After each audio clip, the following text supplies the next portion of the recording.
Hey everybody, this is Steve from FrSky North America, otherwise known as FrSky. This is a video that I'm hoping is going to help people who are coming to FrSky from another radio brand and they need help kind of understanding how the radio works.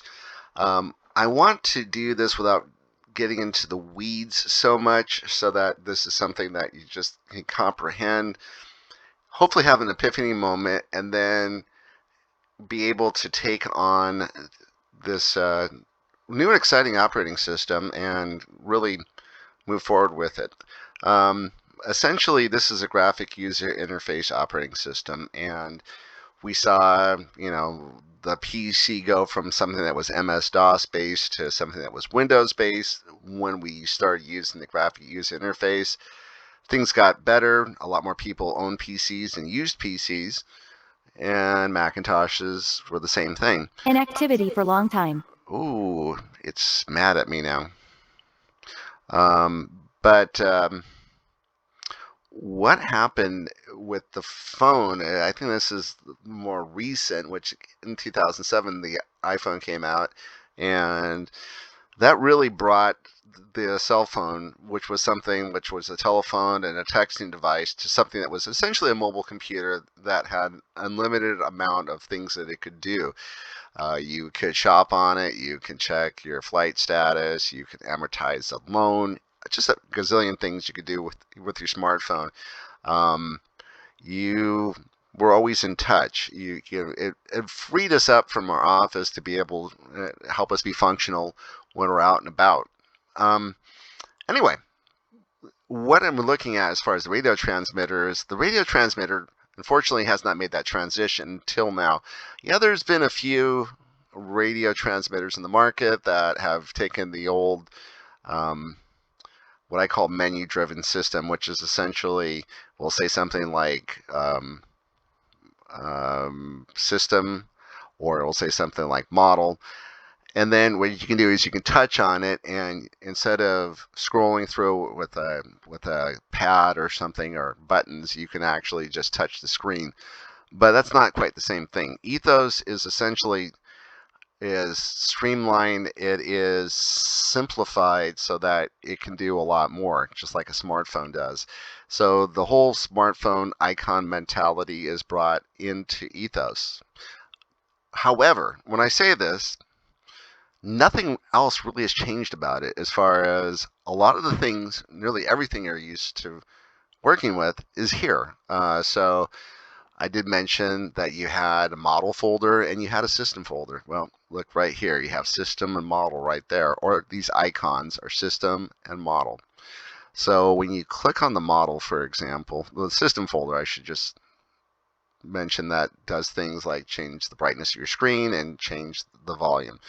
But models are the things that we work on when you're setting up a plane. And hopefully we can start getting the epiphany moments going here. On the first screen, there's two screens and models. What I find to be, for setting up things, the first screen is the most important, and it's usually the things on the corners that you use the most. So this edit model, I wouldn't use, the only thing I use this for is for changing the name of a plane and changing the image, and also adjusting the function buttons on the front of the screen, front of the radio. But I think that this is going to be worked on more in the future. It just doesn't do quite enough right now. But the four big ones here are model select, mixer, outputs, and RF system.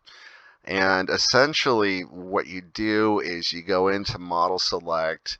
If you wanted to create a new folder, you press this little plus icon right there, give it a name, and you have a new folder, and you can create models in the folder. And I think you have like 64 models per folder.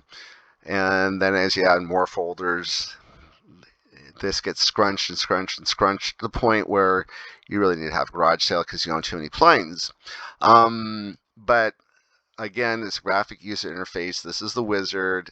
You hit airplane, and you go in here, you can change from, you can have two motors, you can have flaps on two channels.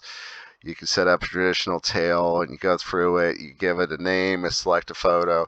We're going to get out of this because I already set one up. As I mentioned before, this is the Bushmaster. When you're done with all that, what you'll get if you go into this next thing I want to talk about, which is the mixer. And this is where I think people have the biggest epiphany moment right here. Inside of the mixer, you can see that I have set up ailerons, elevators, throttle, and rudder. Okay, AETR. I didn't set that up. The mixer set it up for me because as I went in there, I just gave some real basic information as to what this plane was about. It has one motor, it has one set of ailerons, it has flaps on 2 channels. It's all together, and the mixture is set up. But I realized something. When I was setting this up, I moved too quickly through the whole process and realized I don't have ailerons on 1 channel. I have them on 2 channels. And what do? And I'm hoping this is where your epiphany moment occurs right here, which is each one of these, everything you ever wanted to do, instead of being on a list somewhere, it's right here, right in front of you. So everything about the ailerons is in this menu. And if I click on it again, you can see I can go ahead and edit this. So I can edit inside the menu. I can view for channel. I can add mixes. I can clone. We're going to go ahead and edit it. And the things that you use least frequently are at the bottom. You usually don't really change the channels after you're done with the mixer, but in this case we are. And I'm going to go from 1 channel count to 2. And right away, we go down. I hit return to get out of this. And then I have a second output, and it will ask me where I want to put the second channel. We'll put it on channel 5 because it's been there before. And if I return out of here, you'll see that ailerons are channels 1 and 5. So this is pretty much a vanilla setup. Now, we're going to go back into it. Instead of hitting that, pressing a bunch of times, I'm just going to press and hold, and I'm going to go right into the edit menu. And this time, I'm going to the top of the screen because these are the things that you'll probably use the most. As you can see, this is where you set up expo. And I have an expo of 10, 30, and 45. And selected it from right over there. When it starts off, you go ahead and just select the expo, and then you give it a percentage. And then you select a switch position. You go down a little bit lower, and you can do the same thing for rates or weights, or whichever way you want to call them. I've set one up for 70, 50, and 35. That's pretty insane. 35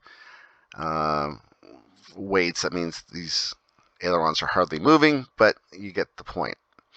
So we're out of here. And the one other thing I wanted to show you is that if you go into that little plus, I'll once again show you, it's right in the corner there.